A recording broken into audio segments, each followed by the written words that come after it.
get started in just a few minutes, but help yourself to the treats that Greg and company have brought.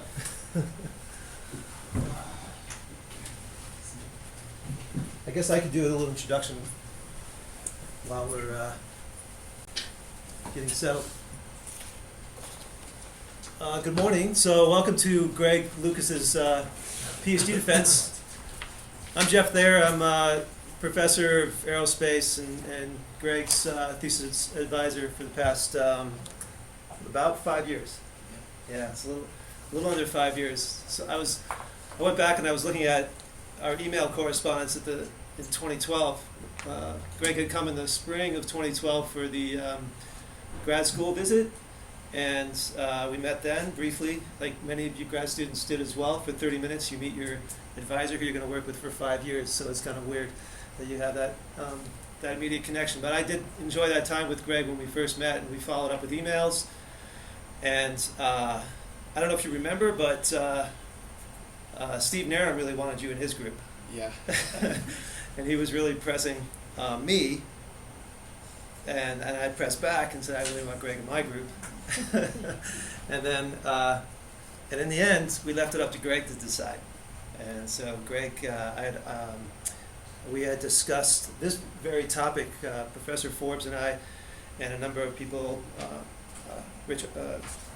Art Richmond and others, and Vika, who's on the line, Vika Derling, who's also on the committee, recently received an NSF award for Frontiers of Earth Systems Dynamics, and we were proposing the consequences, the electrical system of the atmosphere and the causes and consequences of that. And we got Greg tuned in early on that project. Greg came from the University of Wisconsin, so we have a connection there as well. So he got his bachelor's. When was that, Greg? 2010. Along with your master's in medical physics. So your bachelor's in nuclear engineering and engineering physics, and then master's in medical physics. Yep. And then spent some time at Sandia National Laboratory after you graduated from Wisconsin, and then came here and has been here for almost 5 years. And we do have a connection with Wisconsin as well, because my daughter went there for her undergraduate. And so we usually team up on the Wisconsin football and basketball. Unfortunately, she graduated before me, though. Yes, she did. Yeah, she beat you there. And Greg has been fantastic for the group. He's going to be missed. He's done a fantastic job with his thesis work, and he's always been very helpful for everybody in the lab and my research group. He's also been one who's organizes activities and is very outdoors person. And with 14 inches of winter park snow that he told me today, I was surprised he'd show up for his defense. But so it's been a real pleasure, and I'm looking forward to your defense presentation today. The way it's going to work is we're going to make it it's a presentation by which we can ask questions only for clarification, if you don't mind, during the course of the presentation. Then the public questions can occur after about a 45-50-minute presentation by Greg, and then we'll ask you to leave, and then the committee will stay behind and work further with Greg on this defense topic. All right. So Greg, you ready to roll? Yeah. Okay, Vika, are you on? You're all set? Yeah, I'm all set. Thanks. And she can see the slides, or do you need to tell her? Yeah, you're Yeah, just 20 seconds I also away. have a copy of Greg's PowerPoint. Okay. Okay. Local. Oh, so Yeah, you're- so everybody knows here it is actually live streamed via YouTube too, so just be careful with what you say. Yeah. Okay, so I'm going to talk about investigating the physical mechanisms that establish electric fields in the atmosphere. So that's the title of my thesis. And so nobody actually asked about what this soccer ball in space was, but does anybody know? Just on? Yeah, it was Challenger or Columbia or something. Yeah, Challenger actually. Yeah, so what's the relevance to this room then? Onizuka. Yeah, it's Ellison Onizuka's soccer ball there. So that was one of the few items that was actually recovered after the Challenger incident. And then one of the recent astronauts actually brought it up there again, and now it's down in Houston in an elementary school. So it's the relevance to this room here. Okay, so we'll start this off with a little bit of motivation. So what's actually goes into these climate models, and so what's driving them? So there's a lot of different mechanisms that are going on. So we have dynamics that are driving everything in the atmosphere. So we have winds, ocean currents going on in there. We have radiation, so solar heating, putting energy into the system. And then we also have chemistry going on as well. So all these things are pretty well modeled. So they're known about. A lot of the chemical mechanisms are implemented into these models and everything. But one thing that's not done is the electrical system. So there's a lot of lacking knowledge in what are these electrical forcings that are actually going on here. So what kind of electricity do we have going on within these models? And so throughout the thesis, we'll be coming back to this picture, and this kind of depicts a lot of what is going on in the atmosphere. So we have production of ions, we have loss of ions, highly electrified clouds that produce very strong electric fields, and then we also have external current systems from within the magnetosphere that couple into our system as well.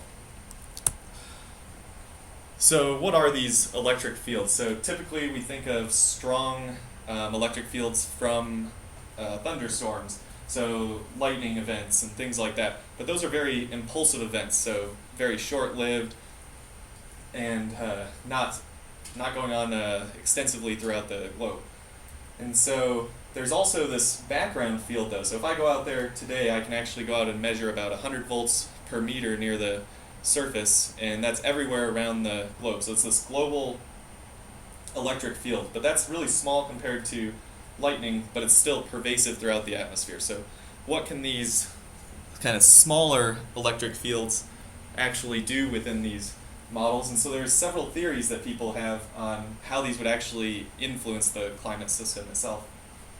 So our cloud height's actually modified by the electric field. So we set up this potential difference between the ionosphere and the ground, and that could then preferentially force the clouds to different cloud heights. So some people have seen that these cloud heights are at different levels based upon what the electric field is doing within the atmosphere. And then there's also questions related to the cloud growth processes. So how do cloud droplets actually interact with each other? So if there's a background electric field, do the collisional mechanisms actually change when you're in this different electric field? And so can we get a better handle on what these electric fields are within the atmosphere? So that kind of brings us to the main question of the thesis, which is how do these physical ion production and loss mechanisms actually affect these electric fields in the atmosphere, so on both global and local scales? Okay, and then to address that question, we'll look at kind of 4 sub-questions. So the first one's related to what influence do meteorological processes have on the local atmospheric electric fields? And then what does the global system actually do to us? So what's the global conductivity and source distribution, and how does that influence my local electric field measurement?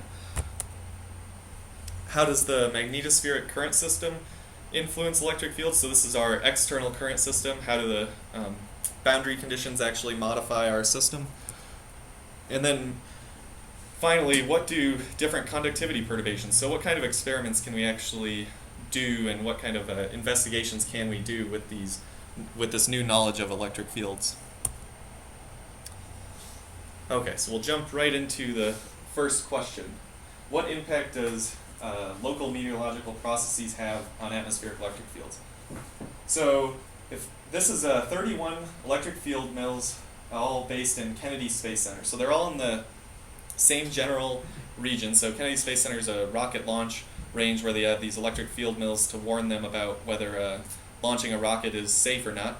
And these are all just spinning all the time. And so this is showing you that the background electric field is somewhere around 150, 200 volts per meter all the time. And then there's 31 of these spread all in the same general region, so a couple kilometers apart. But they're producing different electric fields. So the magnitude on all these is slightly different, right? They aren't all on top of each other. So there's something locally that's actually going on to drive these to different fields. So can we get a handle on what that actually is? Okay, so what is it that we actually measure an electric field with? So I brought in a field mill that we actually had deployed out in South Boulder to record the electric field measurements. And so there's this grounded rotor on here. So this is just like this picture here. And it's a grounded rotor that goes above sense plates that actually measures the electric field then. And so it creates an alternating current within your electronics that you can then sample, and that's proportional to the electric field in the atmosphere. So this is just a picture down in South Boulder with the flat irons in the background of our deployment. So I'll pass this around and you guys can actually see one of the systems that we've deployed.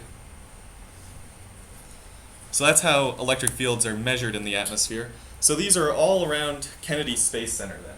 So this is a picture of what Kennedy Space Center looks like down in Florida, and all the red and blue dots are the field mills, and then the cyan dots are the weather towers. So this is a well-instrumented site, and we're actually going to use all the data from this site, so it's spanning 18 years, and we're going to analyze the spatial relationships because it's a distributed array, so because they're all around this square there. And we're going to investigate some statistical trends because it's such a long data set. So we have 18 years worth, and these are sampled at 50 hertz rate. Alright, so the first thing that we did to get a handle on this data was I developed a k-means clustering algorithm that was able to identify two distinct groups. So this is all just an automated process that goes through, and it said how similar are these curves to each other, and it was able to identify a coastal and an inland set, which is what I've labeled them. And so, going here you can see, okay, one's higher than the other, but then if you actually plot these on the grid, you can see that all the blue curves are right along the coast there. So there's something spatially that's telling us that there's something unique about this coastal environment that causes all of these blue field mills here to be increased relative to the red field mills there, which are more inland. So let's look at what is actually causing that. So what we determined was that the wind direction is actually playing the major part in creating the deviation between these two field mills. So this is a difference plot then, and so we have the difference between the coastal and the inland field mills.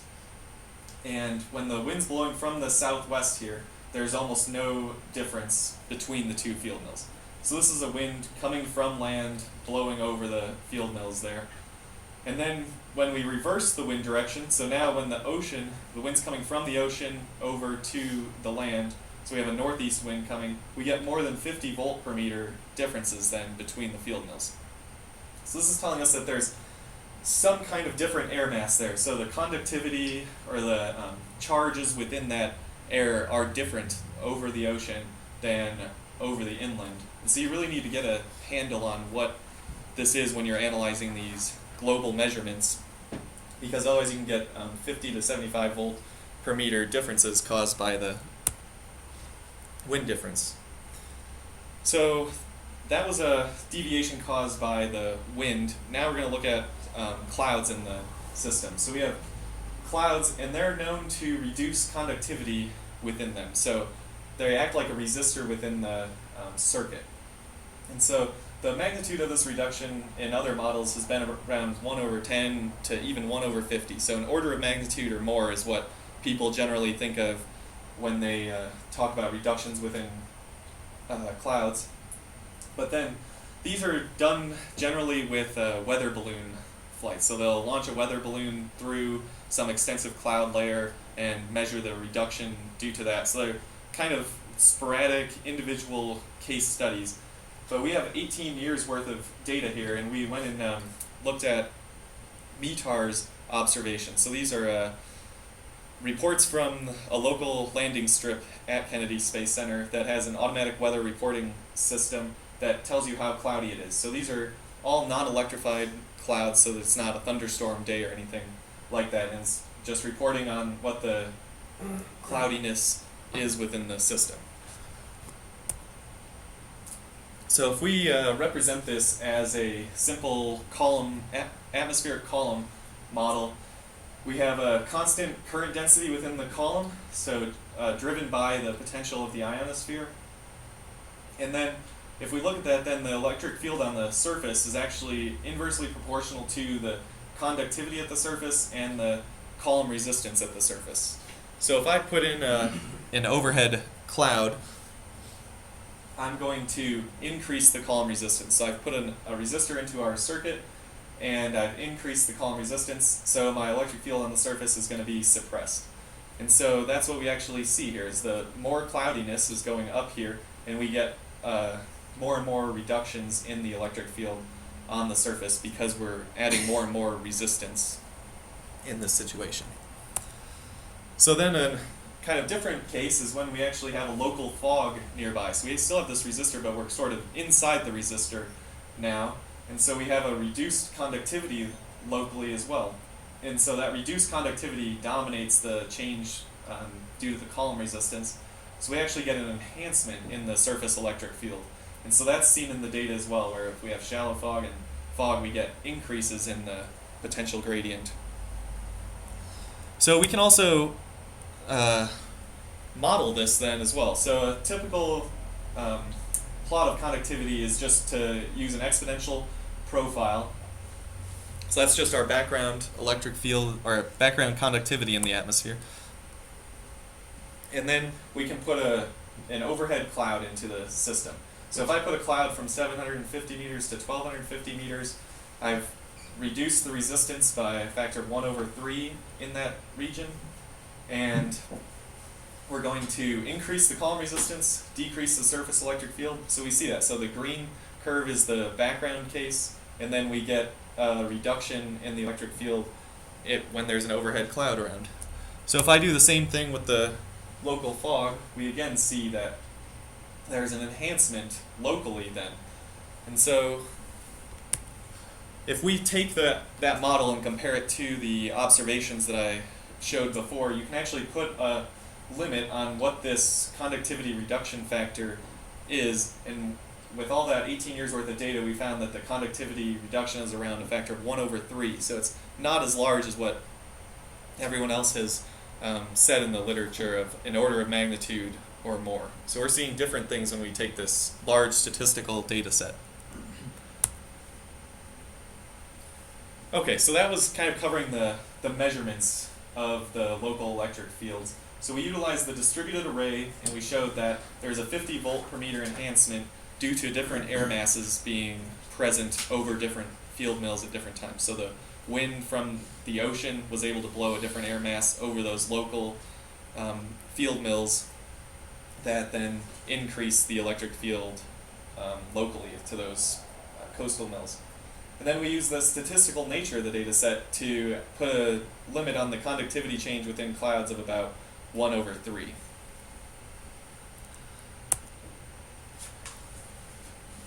Okay, so that was talking about how these curves are all different. So they're all at different magnitudes and have kind of slightly different responses. But then if you actually look closely at these curves, they all look to follow kind of the same general trend throughout the diurnal cycle. So there's something unique that's going on to all of the field mills at the same time. So they're kind of responding in the same general trend here. And so that's actually produced by a global signature. So can we get an understanding of what this global signature is? So previous GEC models have made many limiting assumptions to obtain their solutions. So the kind of gold standard of the models was this Hayes and Roble back in 1979, and they parameterized conductivity within it. So they essentially said, okay, it's going to be an exponential, or they had some functional form of this conductivity throughout these three regions, and had very strict requirements to actually obtain a solution that was valid. And so then Tinsley and Zhu came along in the mid-2000s, and they said, well, we don't have to parameterize conductivity anymore. Let's do a parameterization of the production and loss mechanisms to then obtain conductivity. So they really advanced the knowledge of conductivity within the atmosphere, but they didn't really incorporate any source currents or any physical mechanism to actually drive the circuit. So they really advanced the conductivity in their model. And so that sort of leaves us open to, or leads us into why we developed this model. So I developed the Wacom GEC model, which is the first self-consistent physics-based GEC model. So this incorporates kind of all those processes that we were just talking about. So where we incorporate the production mechanisms, the loss mechanisms, the source currents, the external currents, all within a climate model that's consistent within itself of how it solves its dynamics and other physics in that. So the main objective for us is to maintain current continuity throughout the entire atmosphere. So that's going to be our driving equation, and that's driven by a 3D conductivity distribution and the source distribution as well. So then we're going to solve for the electric fields and potentials everywhere in the atmosphere.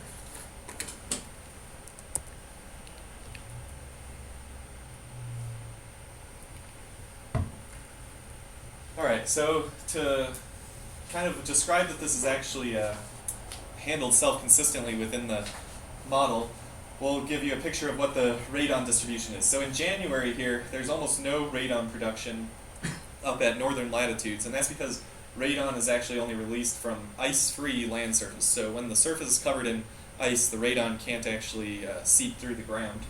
But then when you go to June and there's a lot less ice present, then you can actually start emitting radon. And so these are outputs from the model where you can actually see that it has started to produce radon within it. And so the other kind of novel situation of this model is that it actually affects the radon as well. So the radon is able to be emitted and then it can move throughout the domain. So it can be moved around by the winds that are produced within this model as well. So it's not just emitting over a surface anymore in some given parameterization. It's actually being fed into the model and transporting and decaying throughout the entire process. So that's one of the production mechanisms. Then we have a lot of loss mechanisms that are handled in the model as well. So we have clouds that utilize two-moment microphysics. So this is a unique aspect of the model where you have physically representative size and shape distributions. So there's a size of the cloud particles and a number concentration of the particles. So we know how these ions are going to attach to that given distribution. And then the aerosol module is a four-mode aerosol module, and it produces aerosols from biomass, background, and volcanoes in it. And that again has size and number concentration of the aerosols. So again, we can attach the ions to these aerosols within the model. And so what we see from this chart here is the attachment rate as a function of altitude. So this is the average attachment rate across the globe. And this is a log scale, so it decreases pretty rapidly as you go up in altitude. But one thing you notice is that the clouds are really dominant below about 10 kilometers, and then the aerosols kind of drive the background field above that. So there isn't a lot of cloud production higher than 10 kilometers. Alright, so if we incorporate then all those production and loss mechanisms, we can actually start to get a handle on what the conductivity is within the atmosphere. So how conductive is this atmosphere? So the production includes galactic cosmic rays, radon, solar energetic particles, and then the losses include the clouds, aerosols, and then recombination to the production of ions themselves. And so this plot here is just a figure of a bunch of different conductivity profiles that we can get throughout the model. So the exponential is the same exponential that I was using earlier and that's been utilized within a lot of the analytic models out there. And you can see how different the curves that we use are. So they're all this more curved model there on this log plot. And so I've plotted with no attachment and then with aerosols. So we get less conductive as we start adding more and more loss mechanisms into the plot there.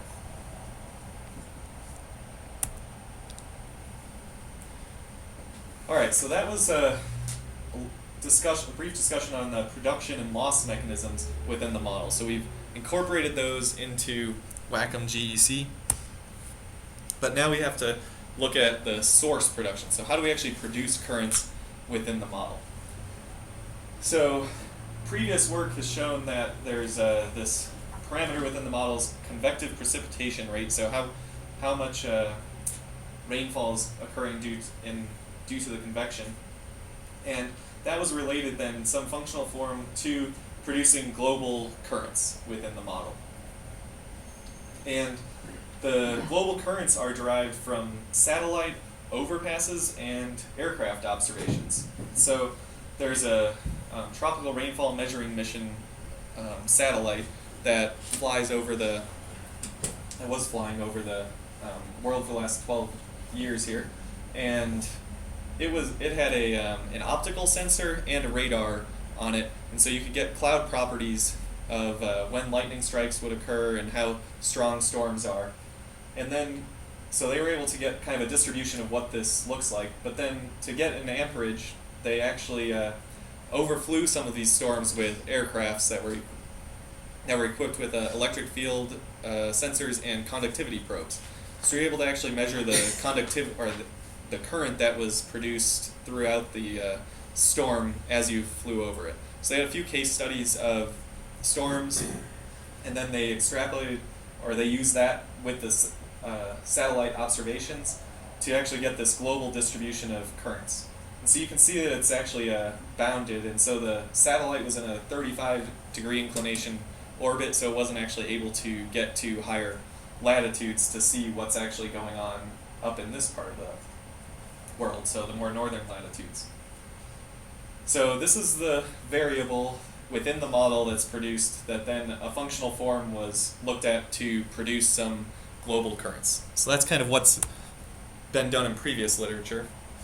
But what that assumes then is that there's actually a constant efficiency factor within the clouds globally.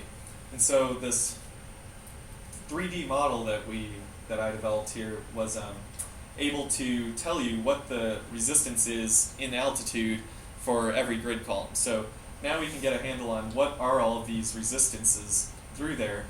And so there's this efficiency factor that we actually need to take into account when we're producing global currents. So there's a local current that's produced here, the dipole current source within the model, and we've said that it's from -5 degrees C to -35 degrees C, which is generally where the charging mechanisms are assumed to take place. And if I look at those efficiency factors then, so take the ratio of R2 to the column resistance, I can then get an idea of what the global current is. So before, this was always just some constant out there in the parameterizations, and now we're actually letting this factor vary in the models. So if I plot what this efficiency factor looks like throughout the model, I can see that it's actually got quite a bit of shape to it. So there's a lot of more efficiency towards the higher latitudes than just it being a uniform distribution throughout. And so, again, this is just incorporating this efficiency factor into the model. So again, you need to take the storm production and the efficiency. So you get the efficiency, the storm production, to then create a global current. And so if we take both of these functions, we can create a new global current map that's a little bit more spread out now. So it's a little bit more uniform here rather than peaked. So this is if we were just to assume a constant efficiency factor throughout the globe, but now it's kind of distributed a little bit more towards the polar regions. So what this looks like then from a latitudinal distribution, so a zonal mean of it, is that we actually have this blue curve, which is the previous way of doing it. So it's very highly peaked towards the equator, and then we're multiplying that by this new efficiency factor here, which is peaked more towards the polar regions, and then the green curve is our new global current production. So it's kind of just smoothed out towards the polar regions. So it's still peaked near the equator, just not as much as what it was before. All right, so now we've included currents into the system as well.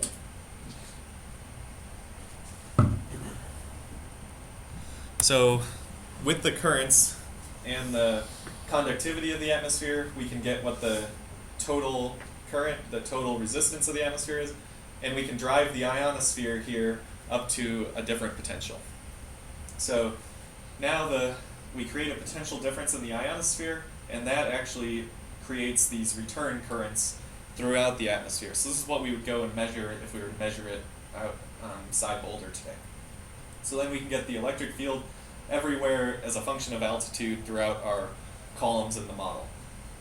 So that shows us that we can actually generate these global currents that are a function of the entire storm distribution, the entire global conductivity distribution, but it's also a function of what is your local conductivity distribution in the model as well.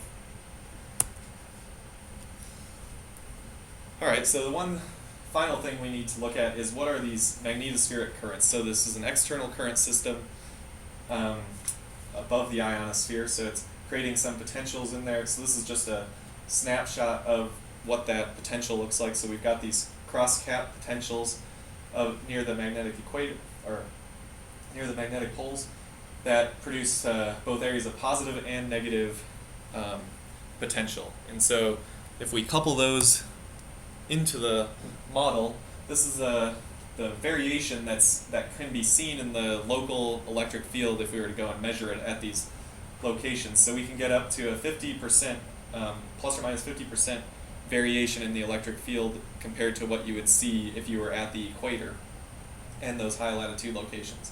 And so we looked at data from Vostok and Concordia, which are two Antarctic stations that record electric field, and we were able to see this unique phasing that at high latitudes that agreed well with the measurements. So measurements showed us this phase shift, and the model showed us the phase shift as well.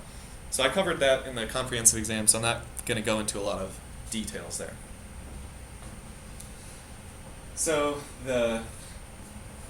we've developed this model. So Wacom GC has been developed in this consistent framework. So now we can actually utilize this model to investigate some different theories that people have and run experiments with the model to see what different perturbations cause on the circuit. So specifically, we're going to look at the galactic cosmic ray variability and volcanic eruptions and see how those influence our system.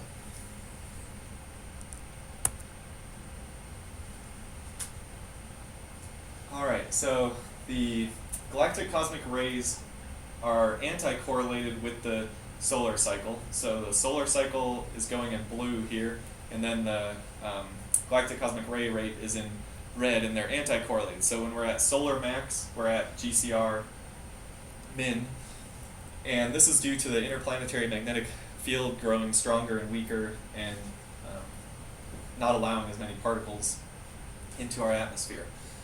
And so the galactic cosmic ray data was actually obtained from CMIP6, which they use actually neutron monitor counts and then model what the ionization would be throughout the atmosphere.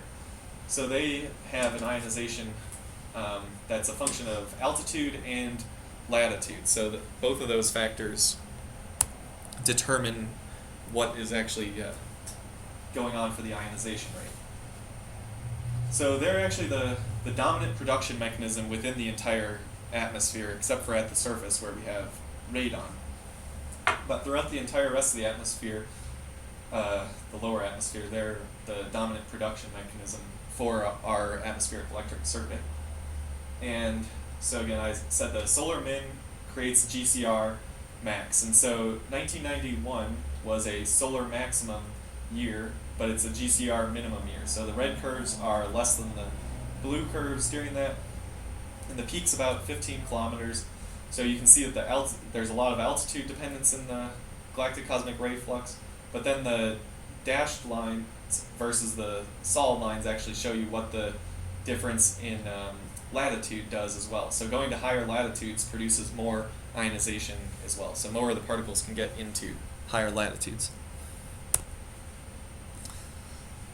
Alright, so what influence does this actually have on our global circuit then, these different ionization rates? So we did a model run for the year 1997, which was the solar minimum year. And with the use of a model, we can actually explicitly change just one variable to really get an understanding of what that's doing for us. So I went in there, and all that I've changed is the galactic cosmic ray ionization rate from solar minimum to solar maximum, and we've left all other production and loss mechanisms the same. All the dynamics are the same in the model, and all we've changed is the GCR ionization rate. And what we can see then is that we actually get a change of about 20 ohms in the going from GCR min, going from solar min to solar max here. So we increase resistance in the solar maximum time.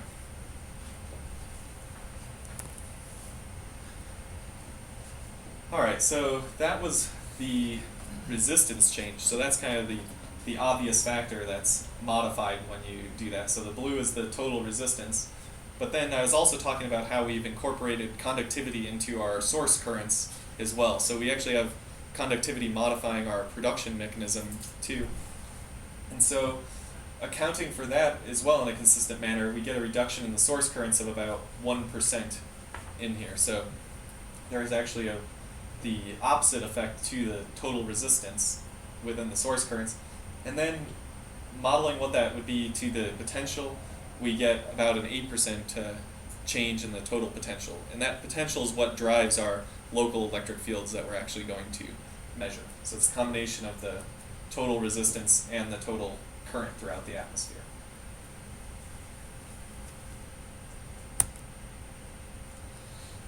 Alright, so that showed us what galactic cosmic rays can do to us when we change those within the model. But now kind of looking at more impulsive events, so we can actually look at how volcanoes influence our circuit. So we're going to look at Pinatubo, which occurred in 1991, and it's the most recent major explosive volcano. So this volcano ejected aerosols all the way up into the stratosphere, so it really had a lot of energy to it, and the aerosols could get really high within the atmosphere. And then they could be transported on a global scale. So these aerosols are transported globally. And so these models actually include volcanoes in them. So if we run over the year 1991, the volcanoes happen and inject aerosol, the proper aerosol load for us to utilize. So we can look at what happens there. So if we put these aerosols into the system, we're going to increase the ion loss rate. So we're adding aerosols, we're going to add an attachment mechanism for the ions, so it's going to increase the losses of them. So there aren't going to be as many ions around. And the Pinatubo eruption's just the normal volcanic aerosols, and then because it's a model again, we can actually modify these production, or modify the amount of aerosols that are present. So if we just increase the amount of aerosols due to Pinatubo by 10 and 50 times, we can sort of simulate a more gigantic volcanic explosion and what that would actually have on us. So the normal Pinatubo runs are down here, and so there's maybe 5% change due to the normal size volcano, even though it's extremely large still. But then once you start going to the very, very large volcanoes, you can get more than doubling of your atmospheric resistance.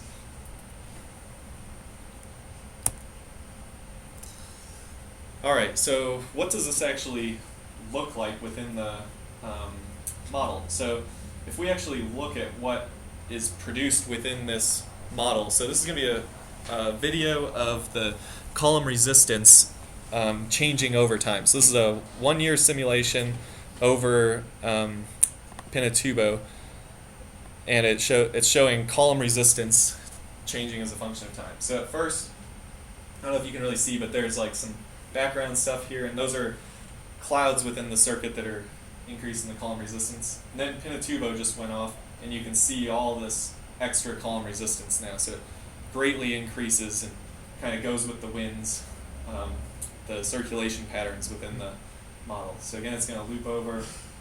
You can kind of see just the background aerosols and clouds going throughout the model, and then all of a sudden Pinatubo hits, and you your column resistance just blows up then.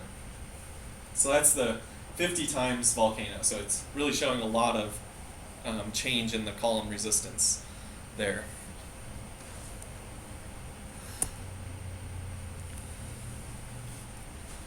Alright, so that was talking about the resistance changes within the circuit, but then we also need to look at what's happening to our production mechanisms within the circuit as well. So if I just look at those again, basic volcanoes, we get the decrease in current, similar to the galactic cosmic rays. But these are very sophisticated climate models, and the aerosols actually feed back on the microphysical cloud properties. So it doesn't just modify our electric circuit anymore, it actually modifies what's happening within the dynamical system itself. So they'll reduce the radiation that can reach the ground and the heating, so they change a bunch of other parameters within the model as well. And they do this in a consistent manner. And so if we run with the microphysics included, so the feedback effects included, we can see that there's actually a ton of variability introduced into the model when we use that. And it's actually sometimes going the opposite direction of what we see if we just include the aerosols from the base state.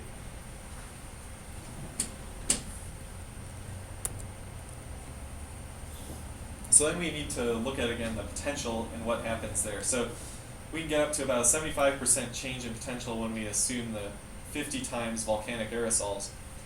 But again, the takeaway is kind of like Pinatubo doesn't do a whole lot unless you start looking at including these microphysical feedbacks in it.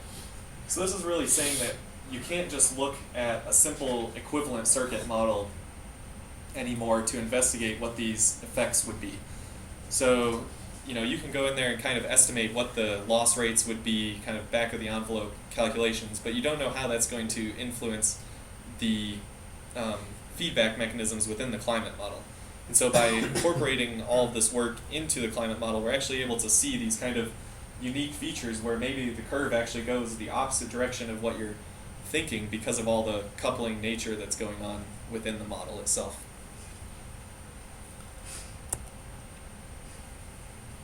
Alright, so to kind of conclude this section, we've seen that the solar cycle and volcanic eruptions can have about a 10% influence. So both of them had about 10% influences on it, unless we consider the extremely gigantic impulsive events, and then we're able to see really strong changes within the potential in the global electric circuit.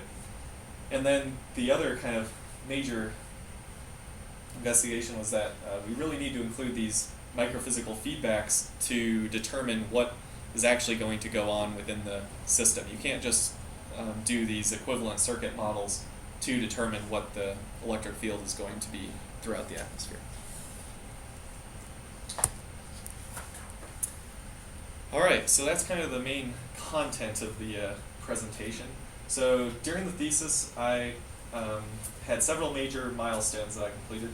So we looked at the influence of local meteorology on the electric field measurements. So we were able to distinguish between global and local phenomena going on within the circuit by looking at the spatially distributed array there. Then I was able to create the most advanced 3D physics-based GEC model, which produced a consistent description of what's actually going on within the atmosphere. So calculating all the electric fields and currents throughout the atmosphere. And then I was able to demonstrate what you can actually do with this model. So you can run different experiments and test theories on this with this new model that I've developed. So some of the future work that can be done then is that we can actually utilize this model, and other people can investigate some of these future theories and run other experiments with them. So one thing that I didn't do that I talked about at the beginning is that these background electric fields can actually have an influence on the microphysical processes themselves. So I haven't included any of that into the work, and so you can actually couple the electric fields and have that be a feedback mechanism itself. And then one of the other things is that this Wacom GEC model is a global scale model, so we aren't able to resolve those local features that I was talking about earlier. So to do that, I actually created a local conductivity model within a more regional weather model that's able to resolve kilometer scale features. And so I've made that in WRF, the Weather Research and Forecasting model as well, that's available for other people to utilize. And so the main thing is that now we have this consistent way to actually test these theories that other people come up with and experiment and determine what are the causes rather than just assuming correlations throughout everything here. So during the thesis here, so during my 5 years here, I had 2 first author publications and 4 co-authors, and then on the galactic cosmic rays and volcanoes, I'll be writing another paper up on that soon, and then there's also another co-author paper that's currently under review as well. So with that, I want to just thank all my family and friends here. So thanks to my parents on online there. Hopefully they got the whole YouTube stream going. And then Randy and Lisa. So my Aunt Lisa's here today. So thanks for all the holidays and sporting events. I've tailgated with her for the Colorado Buffs games.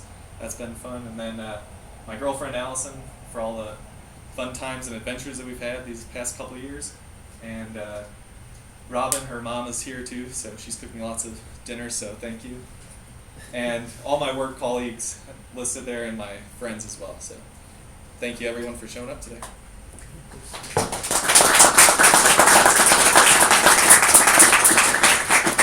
Okay, thanks, Greg. Great job.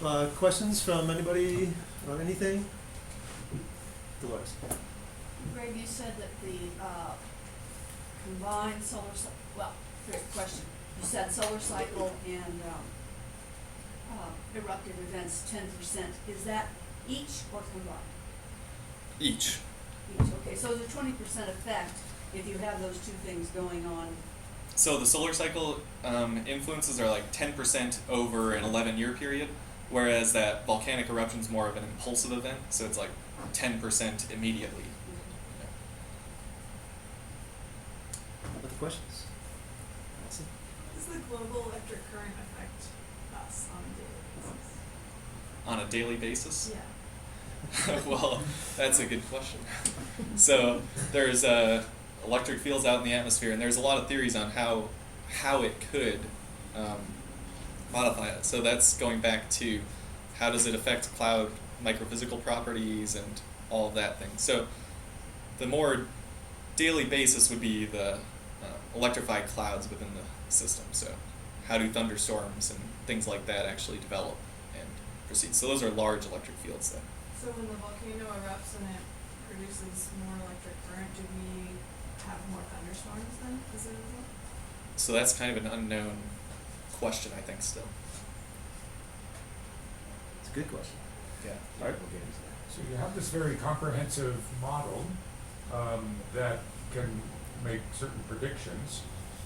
If you try to predict what the Carnegie curve should be from your model, how well can you make the absolute magnitude and the UT variation, and what are the main uncertainties in trying to do that, well, to get the right answer? Yeah, so I didn't include that, did I? Your backup slide. I do.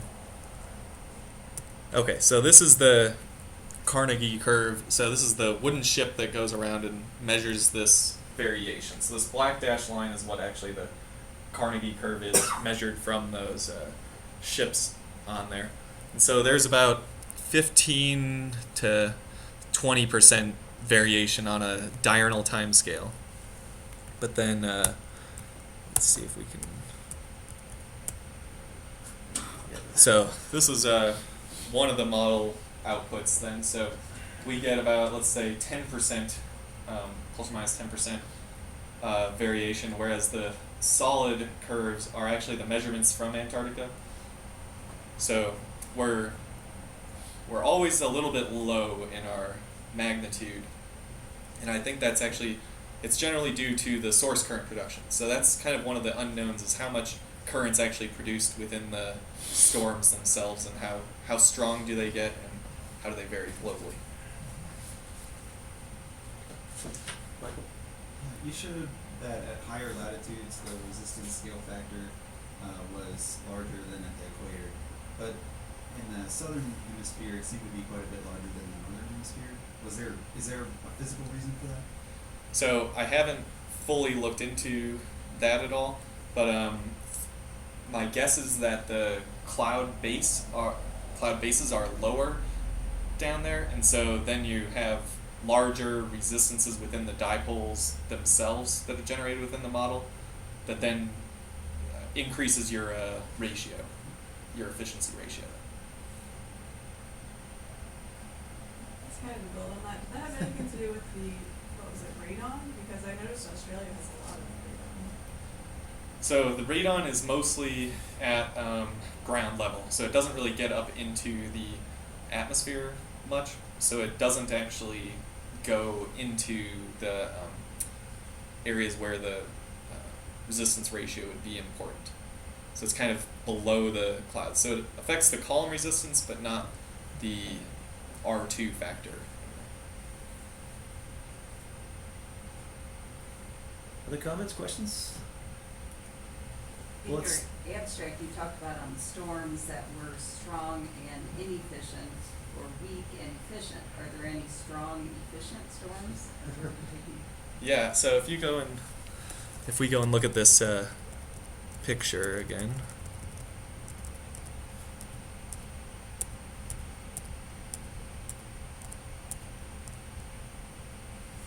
Okay, so the strong and efficient storms would be like this area right here. So down in South America, there's kind of this peak here, right? So you can kind of see it's strong here and maybe efficient there as well. So the model does account for, if there are strong and efficient storms, they do even better at producing global current.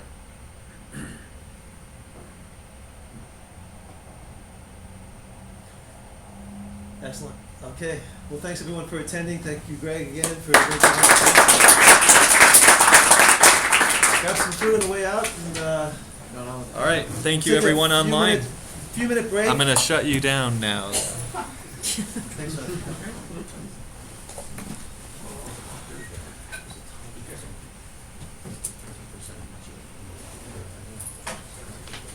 That's an interesting question about the radon, actually, because